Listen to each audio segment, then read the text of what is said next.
नम्रता पूर्वक अपनी शक्ति को अपने अंदर समा लेना चाहिए। ये कार्य कठिन नहीं सहयोगियों के लिए, सहयोगियों के लिए बिल्कुल कठिन है। मैं देखती हूँ कि बहुत सी सहयोगिनी औरतें इतनी बकवास करती हैं, उनको पता नहीं क्या, कभी जाएंगी तो आदमियों से बक बक बक बक करेंगी। एक साथ दौड़ गया, माता जी मुझे बचाओ बचाओ बचाओ। मैंने कहा क्या वो मेरे पीछे लगे? मैंने कहा कौन? कहला वो जो बहुत बोलती है। अरे मैंने कहा बोलती है बहुत? हाँ। कहले माँ मुझे बचाओ, कुछ तंग आ गया। तो आकर के मेरे कमरे में छिप। तो ज्यादा आदमियों से बात करने की जरूरत ही नहीं, बेकार की बकवास करने की जरूरत क्या? औरतों में भी एक बेकार की बकवास करने की जरूरत है।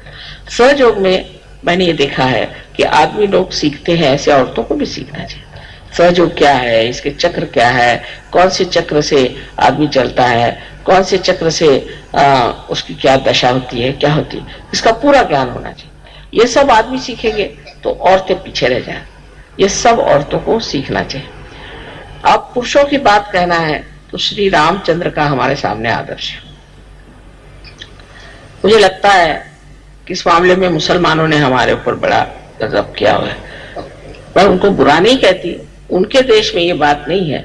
जैसे आप अगर रियाद जाएं तो कोई मुसलमान आपके ऊपर आंख उठा के नहीं देगा। मैंने नहीं देखा किसी को।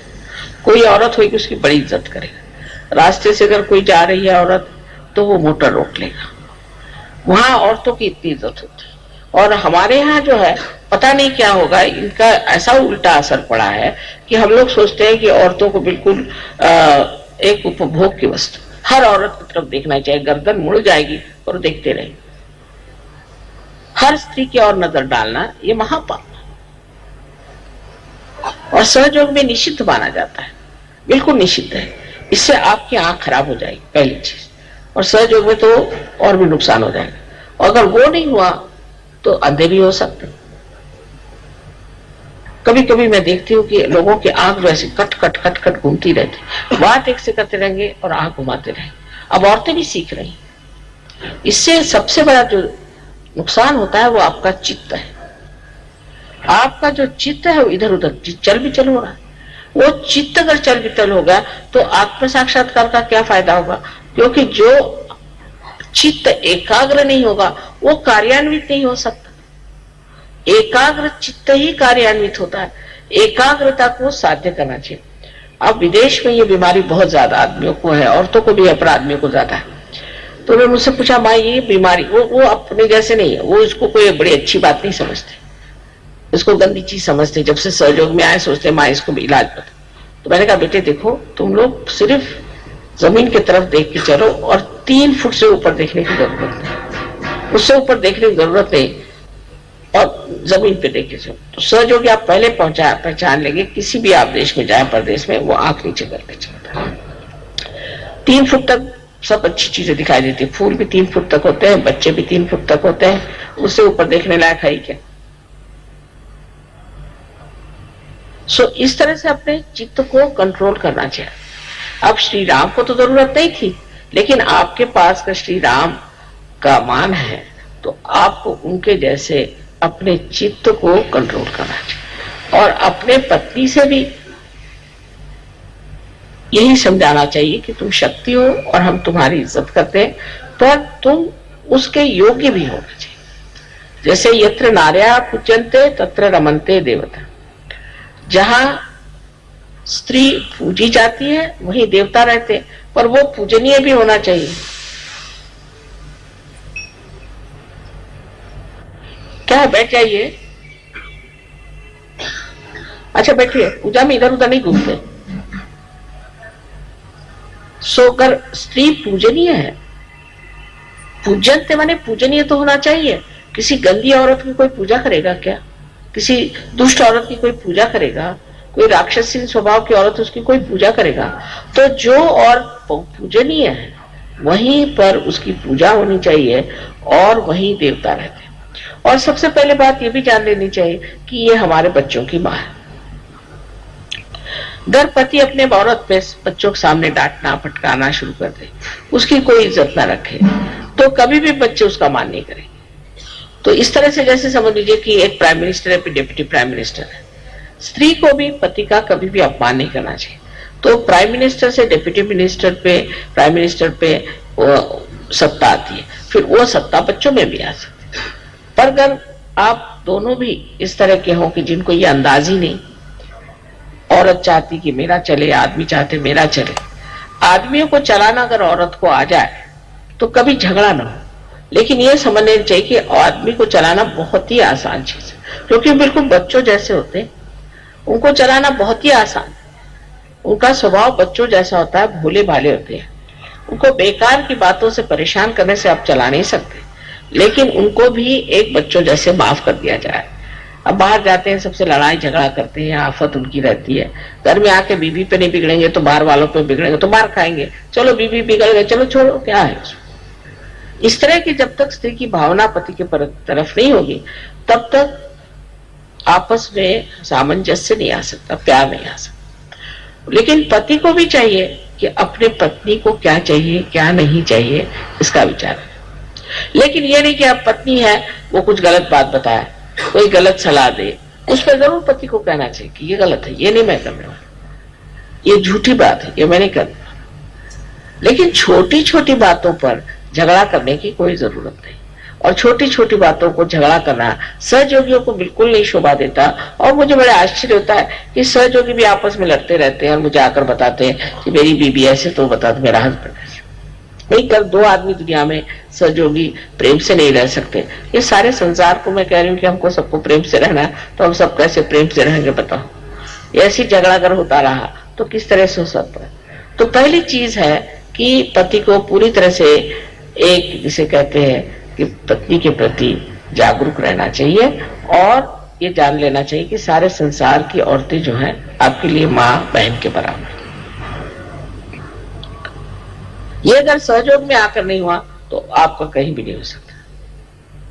अभी एक साहब थे, वो भी स्विस, अपने हिंदुस्तानी नहीं, तो एक लड़की के बाप थे, वो कोई सहयोगी नहीं थे, तो वो जरा ऐसे ही थे, इधर उधर उनका बहुत चलता था। तो वो सहयोग में भी आए, वो भी सहयोग में, दोनों बीबी उनकी बहुत अच्छी, शालीन, बहुत अच्छी लड़की। वो जहां भी जाए यही धंधे करते रहे। तो उनके बाप जो कि सहयोगी नहीं थे, उन्होंने कहा कि देखो बेटी तुम इसको छोड़ ही दो, क्योंकि जो सहयोग में भी आकर वो धंधा नहीं छोड़ता है वो कभी भी नहीं ठीक होता, तुम छोड़ दो इसको। वो कहा थोड़ा सा ठीक हो गया, कहले थोड़ा सा नहीं, अगर वो पूरा ठीक नहीं हो सकता तो ये सहयोगी है ही नहीं, इसको तुम छोड़ो, इससे तुम रिश्ता ही तोड़। जबकि एक आदमी सहयोगी नहीं है, वो भी इस बात को सोचता है कि सहयोग में आने पर भी अगर इसकी आंखें स्थिर नहीं होती, इसका अगर चित्त स्थिर नहीं होता, तो ये गलत बात है। दूसरे हमारे संस्कृति की जो विशेषता है कि स्त्री पुरुष का आपस में मेल जोल बस भाई बहन तक होना चाहिए, लेकिन ऐसा नहीं होता। मैं देखती हूँ कि फौरन कोई औरत है बकबकिया, और वो जा करके बस किसी आदमी को भिड़ जाएंगे और उसे बकना शुरू कर दिए। उसको पता नहीं क्या जरूरत है, मेरी समझ नहीं आता। औरतों के साथ नहीं बैठेंगे, आदमियों के साथ बैठे। ऐसे कुछ आदमी भी होते हैं स्त्री लंपट, वो बस कोई दिखाई दी औरत लग गए उसके साथ। कोई भी औरत दिखाई दी, फिर वो नौकरानी हो चाहे कोई हो, बस उनके हाथ में अगर कोई आ जाए लग गए उसके पीछे में।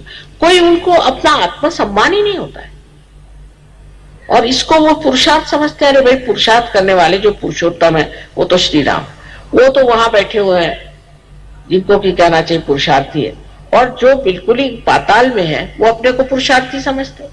इसमें कौन सा पुरुषार्थ है? या तो फिर श्री राम को मत मानो, फिर शैतान को मानो। अगर श्री राम को मानते हो तो उनके आइडियल्स पे चलो। और इसीलिए अपने यहाँ अपने बच्चे भी खराब हो रहे हैं, औरतें भी खराब हो रही। पर तो भी मैं भारतीय संस्कृति की विशेषता कहूंगी कि औरतों ने बहुत संभाल लिया है। अभी अगर अमेरिकन जैसी औरतें थे तो आपको सब पहुंचा देती ठिकाने, उन्होंने तो सबको ठिकाने कर दिया अमेरिकन औरतों ने। वहां आदमियों का जो हाल है, अगर मैं आपसे बताऊं तो अगर 2 शादियां उस बेचारे की हो गई, 2-3 शादियां, तो वो तो हाथ में झोली लेके घूमने लगता है। और औरतें ने अगर 2-3 शादियां कर ली तो महल बना के बैठ जाती। पर वहां क्या, बच्चे घर छोड़ के भाग जाते हैं। वहां की सामाजिक व्यवस्था क्या है? तो अपने हिंदुस्तान की औरतों की विशेषता है, जो कि भारतीय ढंग से रही है, कि वो अपने घर को संभालती है, अपने बच्चों को संभालती है, अपने कर्तव्य को जानती है। पर ये चीज बदल रही है, ये नहीं की ये चीज है। वो भी देख रहे कि अगर हमारा आदमी ऐसा तो हम क्यों ना करें। वो ऐसा तो हम उसके साथ ऐसे क्यों ना करें, वो अगर 10 औरतों के साथ दौड़ते तो हम 15 औरतों आदमियों के साथ दौड़े। इससे आप कोई अगर गंदे काम करता है, वो अगर नर्क में जा रहा है तो मैं उससे पहले नर्क में जाऊंगी, इस तरह की बातें औरतों को करना चाहिए। और धर्म की धुरा जो है वो स्त्रियों के हाथ में, स्त्री को संभालना है, स्त्री को ही पति को धर्म के रास्ते पे लाना है, समझा करके बुझा करके उसको अपने पास रखना। ये स्त्री का बड़ा परम करते हैं और उसके अंदर ये शक्ति है। और अगर वही स्वयं धर्म पे बैठी नहीं, धर्म में सबसे बड़ा धर्म है क्षमा। क्षमा करना अगर स्त्री में ना आए तो वो अब कोई सा भी धर्म करे उसे फायदा नहीं। पहली चीज उसमें क्षमा होनी चाहिए, बच्चों को क्षमा करना, पति को क्षमा करना, घर के नौकरों को चाकरों को सबको आश्रय देना, ये स्त्री का कर्तव्य। तो कुछ ऐसा आ जाता है, आप देखो कि जो हम भी कार्य कर रहे हैं ये राम भी नहीं कर सकते थे, कृष्ण भी नहीं कर सकते थे, ईसा मसीह भी नहीं कर सकते थे। अगर राम होते तो बस वो शिरच्छेद कर देते सबका, सबको मारी डालते, कहते चलो जाओ तुम बेकार, तुम अधर्मी हो, तुम औरतों के पीछे में भागते हो, तो स्त्री लंपट हो, चलो न जाने कितने लोगों को पहले ही खत्म कर देते। दूसरे अगर कृष्ण आते तो वो सुदर्शन चक्र चलाते, वो भी गड़बड़ हो जाती। ईसा आते तो अपने को क्रूसिफिक्शन पे चढ़ा लेते। अब ये तो बहुत अच्छा है, एक बार आप क्रूसिफिक्शन पे चले जाओ, काम खत्म है, रोज का क्रूसिफिक्शन तो नहीं होता। ये तो माँ ही कर सकती, ये माँ ही कर सकती है। उसके अंदर प्यार की शक्ति इतनी जबरदस्त है कि कोई भी चीज हो वो उस प्यार की शक्ति के सहारे पार हो जाती, वो सब चीज उठा लेती। और उसके तरीके ऐसे प्यारे होते हैं कि फिर बच्चे उसको बुरा नहीं मानते। कोई बात हो गई, अब समझ लो गड़बड़ हो गई कुछ, तो माँ है वो जानती किस तरह से टाल दे, और फिर डांट भी सकती है, क्योंकि बच्चे जानते हैं कि माँ हमें प्यार करती है, हमारे हित के लिए कहती, बच्चे उसका बुरा नहीं मानते।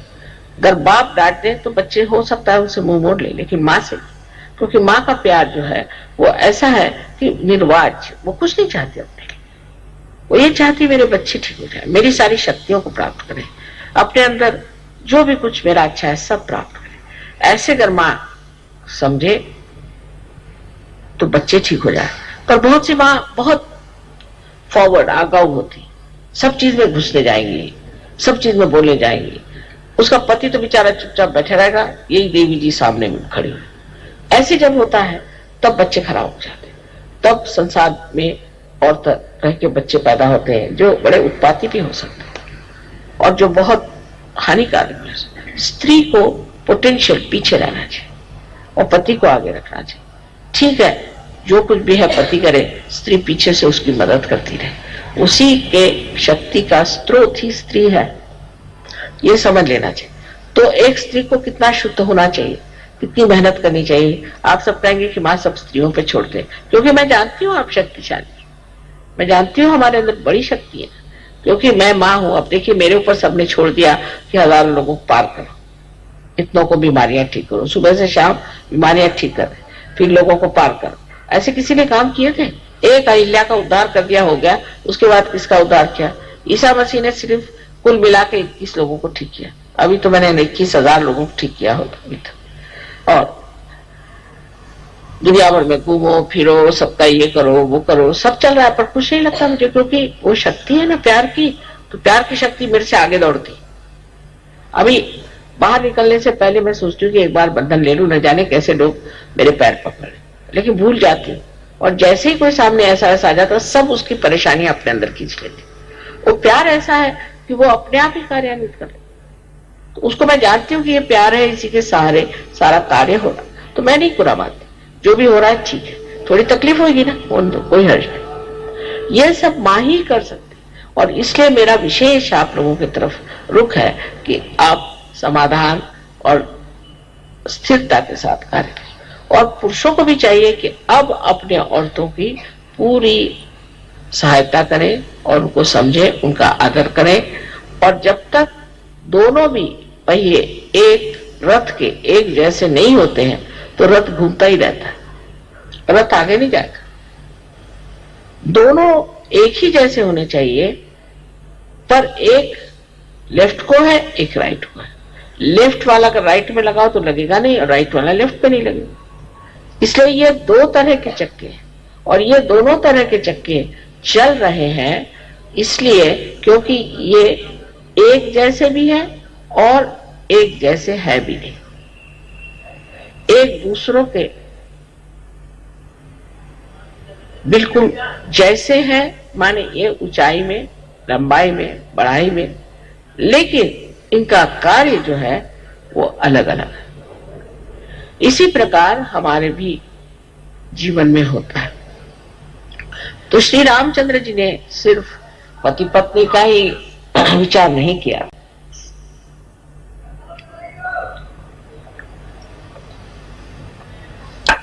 बच्चों का और अपने कुटुंब व्यवस्था का ही विचार नहीं, अपने भाई बहन, माँ बाप सबका विचार रखा, जैसे एक मनुष्य को होना चाहिए। और उसके बाद उन्होंने समाज का भी विचार रखा, जन का विचार रखा, देश का विचार रखा, राज्य का विचार रखा। जैसे कि एक मनुष्य की सारी ही गतिविधियां होती हैं, वो सारी गतिविधियों में उन्होंने दिखाया कि मनुष्य को किस तरह से होना चाहिए। जो मनुष्य अपने पत्नी को इतना प्यार करता था और जो जानता था कि वो संपूर्णतया शुद्ध है, उसको उन्होंने त्याग दिया। आजकल तो पत्नी के नाम ये बनाओ, पत्नी को वो चाहिए, पत्नी को ये करना है और ये बनाना है, और कर कहा जाए कि गरीब को थोड़ा सा 2 पैसा नहीं देगा, नहीं तो अपने बच्चों को दो, नहीं तो नेव्यूज को दो, तो ये करो। मतलब राजकीय लोगों की बीमारी है। और इन्होंने अपनी वो पत्नी की जो स्वयं साक्षात देवी स्वरूप अत्यंत शुद्ध थी, उसका तक त्याग कर दिया। तब फिर हमें सोचना चाहिए कि हमारे जो ममत्व है और रिश्तेदारी है कि ये मेरा घर, ये। और कुछ लोग तो अब जैसे विदेश में पहले पत्नी पति का ठीक नहीं होता, अब जो ठीक हो गया तो सहयोग में है कि वो पत्नी सब कुछ हो गई। हमारे यहाँ कम से कम 4 या 5 लीडर्स पत्नी के वजह से निकल गए, क्योंकि पत्नी ठीक नहीं हुई, पति ठीक थे। पत्नी ने पढ़ा कर विचारों का सत्यानाश कर दिया। कम से कम 5 लोग पत्नियों की वजह से भाग निकले। सो यहां भी मैं कहूंगी कि पत्नी को समझना चाहिए कि सहयोग क्या है और उसमें अपना क्या स्थान है। और पति को भी ऐसे मामले में पत्नी से जरा सा भी नहीं सहमत होना चाहिए। उसे कहना चाहिए कि तुम बहुत ज्यादा बोलती हो, बहुत ज्यादा दौड़ती हो, तुम चुप बैठो, तुम किसी काम की नहीं, तुम्हारे चक्र ठीक करो। जब पति इस तरह के उसके साथ व्यवहार करेगा तभी ना तो वो ठीक होगी। पर यह कि उसके चक्र खराब तो मेरे भी चक्र खराब हो जाओ। उसने कहा कि चलो तुम ये करो तो मैं वो करूं, कर पत्नी ने कहा कुछ पैसा मार लो तो पैसा मार लेते। सहयोग में आने पर भी उस सूक्ष्म अपनी जो खराबियां चिपक जाती, उधर आपको बहुत अच्छे से ध्यान देना चाहिए। तो आज श्री राम के इसमें हमें हनुमान जी का तो जरूरी विचार करना चाहिए कि हनुमान जी किस तरह से एक श्री राम के दास थे और किस तरह से उनकी सेवा चाकरी में लगे रहते हैं, और हर समय उनके ही सेवा में रहने से ही वो जानते थे कि उनका पूरा सार्थक होता है। उनके जैसी वृत्ति भी सहयोग में हमें अपनानी चाहिए। इसका ये नहीं मतलब कि आप मेरे लिए खाना बना कर बेचे, बिल्कुल भी नहीं, क्योंकि मैं तो खाना खाती नहीं हूँ और मुझे खाना बना करके और परेशानी में आप लोग डाले, इसलिए ये बना के भेज दिया, उसे वो बना के भेज दिया। भाई भगवान को कहते हैं ना कि सिर्फ भूख दिखाना चाहिए, और जो खाता नहीं भगवान उसको क्यों परेशान करना खाने से। खाना नहीं चाहिए, कुछ नहीं चाहिए। क्या चीज चाहिए? तत्पर सेवा करने में तत्परता चाहिए। हनुमान जी कोई खाना बना के भेजते थे क्या श्री रामचंद्र जी को? ये दिल्ली वालों ने मुझे इतना परेशान किया खाना बना करके कि मैंने अब शर्त लगा दी कि तुम लोग अगर खाना बनाओगे तो मैं आऊंगी ही नहीं दिल्ली। जो चीज करनी है वो करो। ये तो बेकार की चीज है, जो आदमी खाना नहीं खाता उस पर जबरदस्ती आप खाना खिला रहे हैं। या जिस आदमी को कोई नहीं, कहीं चूड़ी लेके आ गए तो कहीं कुछ लेके आ गए, कोई चीज की जरूरत नहीं। तुम्हारी माँ को मेरा भरा पड़ा हुआ है, मैं तंग आ गई सब चीज। इतना मैं कहती कि मुझे कोई चीज मत लाओ, बस फूल ही लाओ, और कुछ नहीं चाहिए। फूल बहुत हो गया, और फूल भी जब लगाएंगे तो 1000 रुपए की मत लगाओ भाई, सर्वसाधारण। आज तो इतना कोई ज्यादा नहीं किया, तो कभी कभी तो मैं घबराई जाती हूँ जितने फूल तुम लोग लगाते। सो जो कुछ करना है वो संतुलन में, जैसे माँ को पसंद है। माँ तुम्हारी सीधी सादी औरत है, उसको क्या अक्ल है इन सब चीजों की। तो खास करके अब ये कहना है कि आपको हनुमान जी से सीखना है कि वो सेवा में तत्पर। सेवा में तत्परता क्या हो? अब मेरी तो कोई ऐसी खास सेवा नहीं है, क्योंकि हट्टी कट्टी हूं मैं, मुझे कुछ जरूरत नहीं खास सेवा की। पर जो मेरी सेवा करनी तो सहयोग की सेवा करनी। सहयोग में जो सेवा करेंगे वही मेरी सेवा हो। कितने लोगों को आपने रियलाइजेशन दिया, कितनी औरतों को आपने रियलाइजेशन दिया, कितनों को आपने पार कराया, कितनों में आपने इंटरेस्ट लिया। जैसे ही कोई आ जाता है प्रोग्राम में, तेरे अंदर ये भूत है, तेरे अंदर ये भूत है, बस उसके पीछे पड़ गए, वो भाग गए। मैंने एक साहब से पूछा, साहब आप बड़े से पार हो गए थे, आप सहयोग से क्यों भागे? कहले जाते साहब बताया तुम्हारे अंदर 3 भूत बैठे। अभी नंबर भी उन्होंने बता दिया। मैंने कहा आपने विश्वास क्यों कर लिया? कहले वो तो वहां के बड़े महारथी लग रहे थे, दौड़ दौड़ के बता रहे थे कि आपके अंदर 3 भूत है। अब वो कौन साहब थे कौन नहीं, वो तो भाग खड़े हो गए। सहयोग के अंदर में हनुमान जी की जो बात है वो सीखना है कि हम तत्पर है, राम काज करने को तत्पर।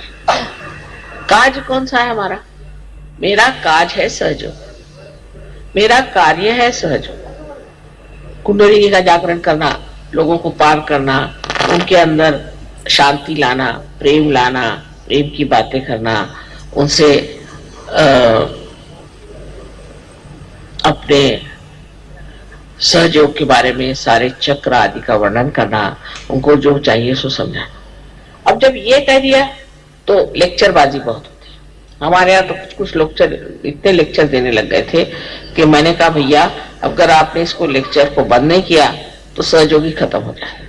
लोगों ने कहा माँ 2-2 घंटे लेक्चर देते हैं, फिर आपका हम भाषण भी नहीं सुन पाते, आरती भी नहीं कर पाते, ऐसी घर जाना पड़ता।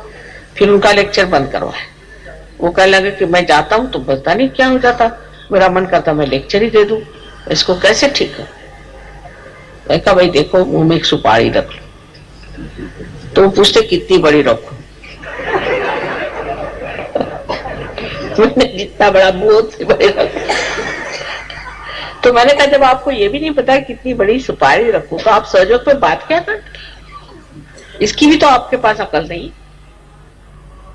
तो सहयोग में बात करना लोगों को बहुत अच्छा, मतलब लेक्चर देना। जैसे एक प्लेटफॉर्म मिल गया है, बस माइक मिल गया, चले माइक पे बोलना। माइक तो छूटता नहीं, फिर एक बार माइक पकड़ लिया तो छूटता नहीं। ये भी एक नई बीमारी।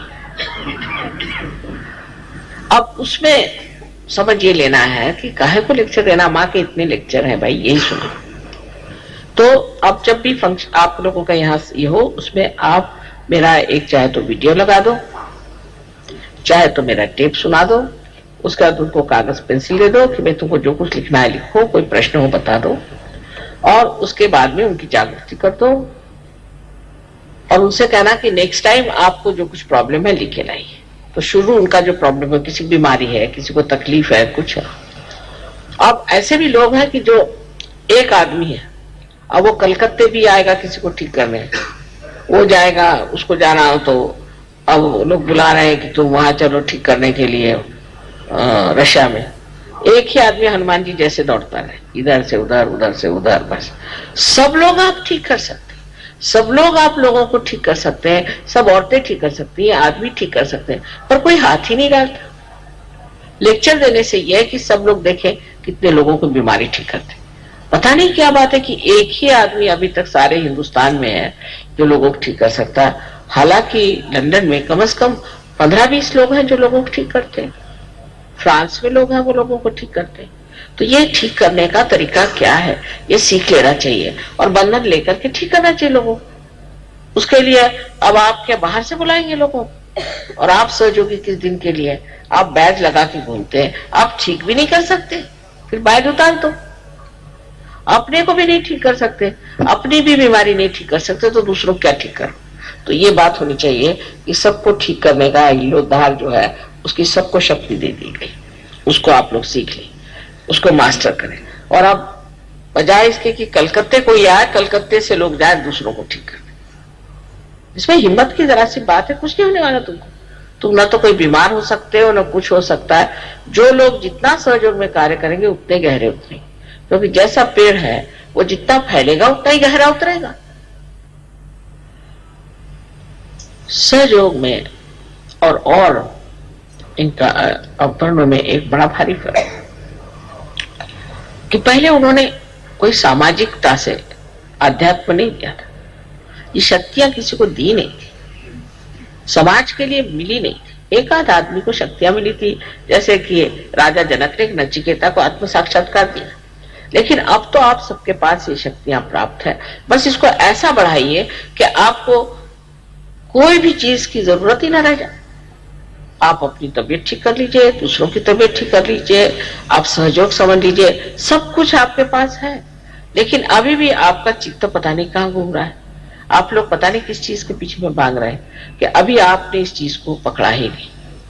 सहयोग में सबके लिए सिर्फ वरदान के सिवा कुछ है, आपको कोई चीज की भी कमी नहीं रह जाएगी। पर आप सहयोग के लिए कुछ करें तब तो ना, और नहीं करते तो भी वरदान मिलता है। जिसको देखते हो वो बिजनेस बढ़ गया, किसी की नौकरी बढ़ गई, किसी की ये हो गया, किसी की वो हो गया, सबको कुछ ना कुछ चीज मिलती ही जा रही है। कोई भी उनको त्याग नहीं करना पड़ा। एक तो हम आपसे बताएं कि जब ये फ्रीडम का हुआ था कि देश को फ्री करना है, तो हम ही को लोगों ने कितना सताया था, बर्फ पे लिटाया, इलेक्ट्रिक के शॉक दिए, हमारे पिताजी जेल में गए कितनी बार, माँ जेल में गई, हम लोगों के घर बिक गए, हम लोग झोपड़ियों में रहने लग गए, मोटरें बिक गई, कितना सैक्रिफाइस किया। अरे वैसा तो कुछ करना ही नहीं है आपको। पर सब लेना ही लेना नहीं होना चाहिए, देना भी होना चाहिए। अगर एक दरवाजा खुला है तो दूसरा दरवाजा भी खोलना चाहिए। एक ही दरवाजा खोलने से नहीं होता। सब बताएंगे माँ मेरा ये भला हो गया, मेरा वो भला हो गया, तुमने किसका भला किया? इस चीज पर ध्यान देना चाहिए कि हमने कौन सा भला काम किया। पर नेतागिरी के लिए बहुत झगड़े कि कौन नेता हो, ये बड़े झगड़े। सब बना बनाया स्टेज है, आप नेता पे आपको जान लेना चाहिए कि ये सब माँ का खेल है। किस दिन आप नीचे गिर जाएंगे वहां से आपको पता होना चाहिए। खासकर औरतों को तो बिल्कुल ऐसे चक्कर में आना ही नहीं चाहिए, उनको फौरन ऊपर से नीचे गिरना पड़ेगा। और आदमियों को भी समझ लेना चाहिए कि इसमें नेता वेता कोई है नहीं, ये सब माँ ने बनाया हुआ खेल है, और इस चक्कर में आना ही नहीं। मैंने कहा अच्छा चलो लीडर्स आ जाए, काय के लीडर्स और काय करके सब एक खेल बनाया माँ ने, इसमें लीडर्स वीडर्स कोई नहीं है। सिर्फ यह है कि देखा जा रहा है कि आप कितना तौल सकते हो। अगर आपके अहंकार चढ़ गया तो गए आप, तो फौरन दिखाई दे। सहयोग में कोई चीज छिपती नहीं, सब चीज सामने आ जाती। मैं कुछ कहूं या ना कहूं, वो अपने आप मुंह पे ताला लगा के उतर आते अपने आप। हम लीडर है, देखा क्या कल मुंह में ताला लगा लिया, भाई क्यों? पहले हमने ये खराब काम कर। तो लीडर पे और जिम्मेदारी आ जाती है कि हम और अच्छे और नम्र और मीठे और प्यारे बन जाए, और सबको मिला के सबकी पूछ करके सबके से चले।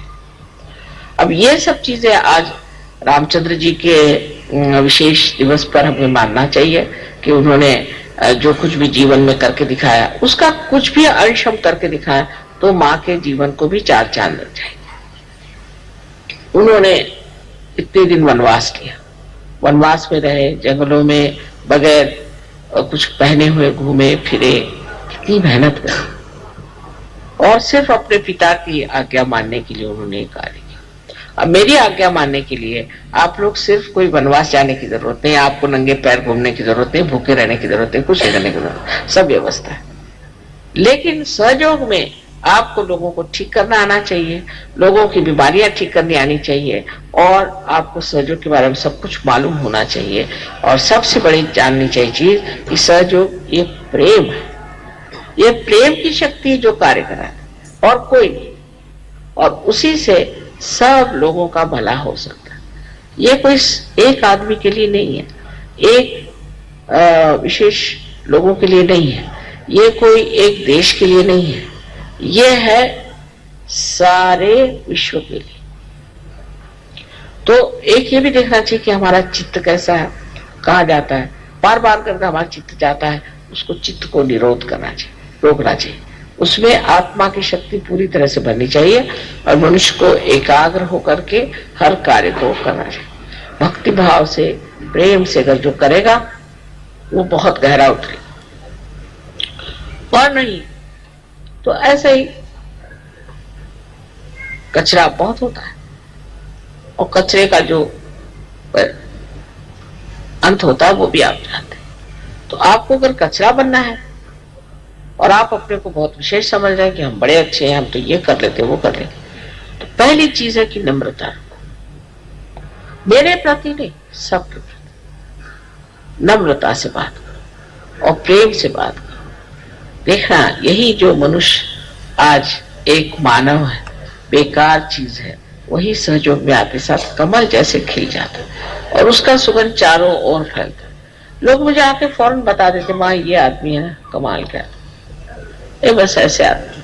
ऐसे ही आप लोग सब काम करें तो मर्यादा पुरुषोत्तम के लिए जैसे लोग कहते कि कमाल के, ऐसे आपके लिए भी कहें।